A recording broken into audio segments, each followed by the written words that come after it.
Red Faction 2 is the sequel to the original, as the first game was a success to warrant one. Created by Valation again, I knew a lot more of the first one than most people, but when it comes to this one, I practically don't. So, although not getting round to it properly to play this game fully during my long mental health break in the later months of 2025. It starts with Alias as part of the squad, the Demolition Expert, having your own grenade launcher all to yourself, being allied with the Red Faction, aiming to get rid of an evil dictator Sopot.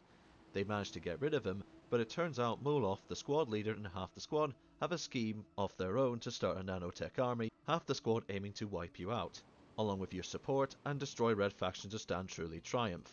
The story is fine, but nothing special, making the single player more story-wise far more forgettable, where gameplay has no branching paths, leaving it more linear. It does not utilise geomod, only blowing up small walls, while not much emphasis placed on the vehicles, with only one submarine mission, and flight missions being relegated to just being a turret section.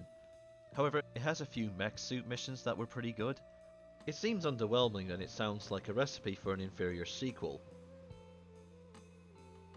In theory. They did highlight most of the issues with the previous game, adding autosave and a level selection screen that has made a lot of the game manageable and accessibility to different levels. Gameplay has improved as it hides a lot of the game's weak points, adding layers of meaty content, unlocking variety of concept arts, models, as you progress for the first time you play.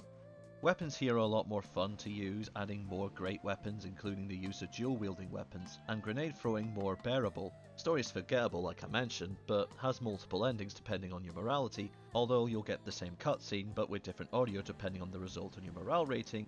AI is still clunky but not exposed as much unlike the previous game.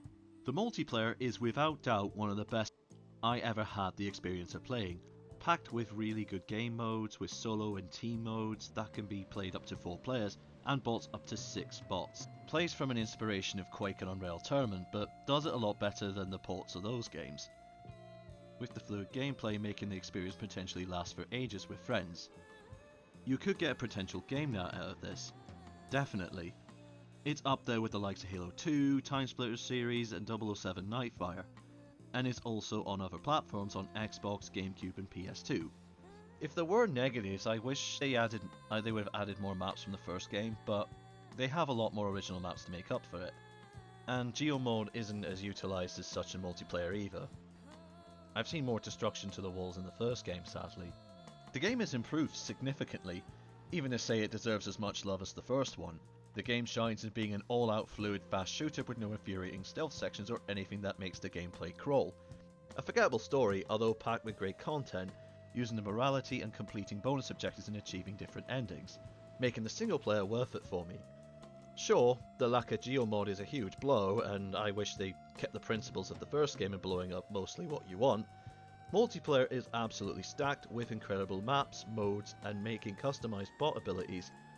All this keeping me coming back to Red Faction 2 for many more years to come.